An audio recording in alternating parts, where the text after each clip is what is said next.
Good afternoon, everyone. Welcome. We'll try and learn a bit about management of giant retinal tear.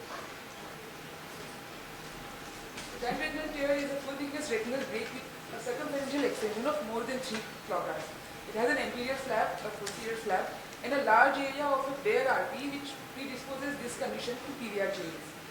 Now coming to vitrectomy, to start with the management. Vitrectomy in this case is especially difficult because the retinal flap is very mobile. But with the advent of minimally invasive vitreoretinal surgical techniques and also employing a higher cut rate and a lower aspiration rate during the vitrectomy can help to prevent inadvertent flap injury. Also, the peripheral vitrectomy and the vitreous base shaping has to be very meticulous so as to reduce occurrence of new breaks and also reduce the PVR incidence.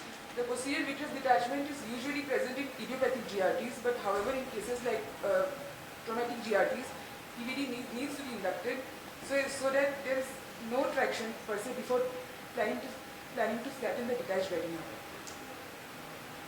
Like I said, higher incidence of PVR does occur in GRTs, so which makes retinal flattening difficult. And also there is risk of failure of surgery per se. So the membranes have to be very thoroughly dissected and removed. And in certain conditions with severe PVR, ILM peeling even needs to be done. The anterior flap in this GRTs are basically functionless, ischemic. They can be excised with vitrectomy cutter per se, even laser maybe. The posterior flap, on account of occurrence of PVD, is thoroughly devoid of any vitreous attachments. So it's very mobile, it can roll upon itself or maybe even invert. So that needs to be teased gently and repositioned. Now coming to retinal repositioning of the entire retina per se, this should be taken up after removal of all tractional elements. So what we do is we use PFCL, which is transparent, low viscosity and a very high specific gravity liquid. So it makes it ideal to unfold the flap and stabilize the retina. But what we should ensure is that PFCL injection is done keeping the PFCL bubble as a single bubble, so that it doesn't break into multiple bubbles, which can migrate into subretinal space. Also, the bubble volume we should make sure that the bubble volume covers the anterior flap also, and we should be cautious so that IOP doesn't occur during this process. Once we reposition the retina, now we should make sure that the retina is fixed to the underlying choroid and RPE. For this condition, we can use laser retinoscopy, which should be meticulously done over the area of GRT. However, consensus is not reached whether to do a 360-degree retinopexy, and cryo can also be an option for more anti-relief opaque tears. Choice of tamponade is between air gas silicone or medium-term PFCL, as supported by studies. Important step is fluid air exchange because there is high incidence of posterior flap slippage in these cases. Posterior flap is when the already retinopexied flap slips from its position and leads to detachment. This can be due to because the fluid at the air PFCL interface will enter into subretinal space and redetach the retina. So important thing is to make sure that the infusion or the extrusion needle is placed at the posterior retinal flap so that there is meticulous drying of the flap occurs and so that no fluid can enter into subretinal space. Or another option is a direct PFCL oil exchange. This is because silicone oil and PFCL they have a continuous interface.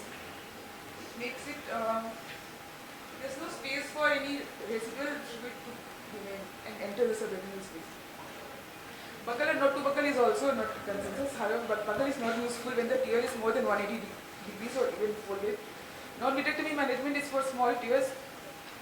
Also, postoperatively is for any other regmatogenous detachment. Fellow eye is to be considered because they are predisposing conditions like high myopia.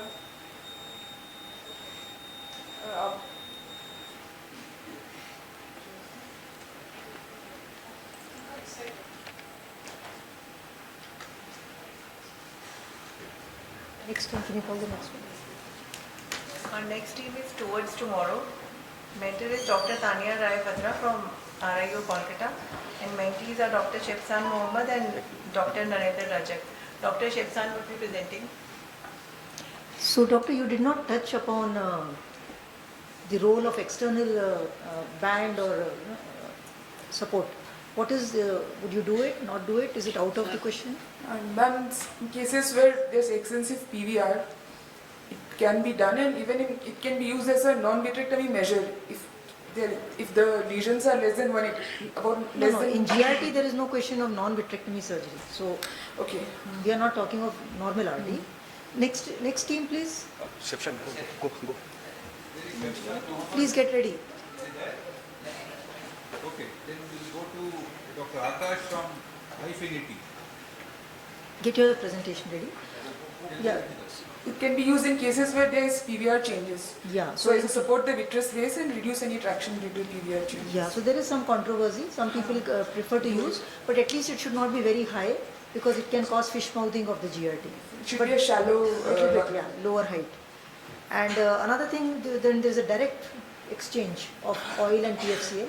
It's not easy because then you need it's a bimanual technique. With one hand you have to aspirate and other you have to inject. So then you need a chandelier to use instead of hand illumination.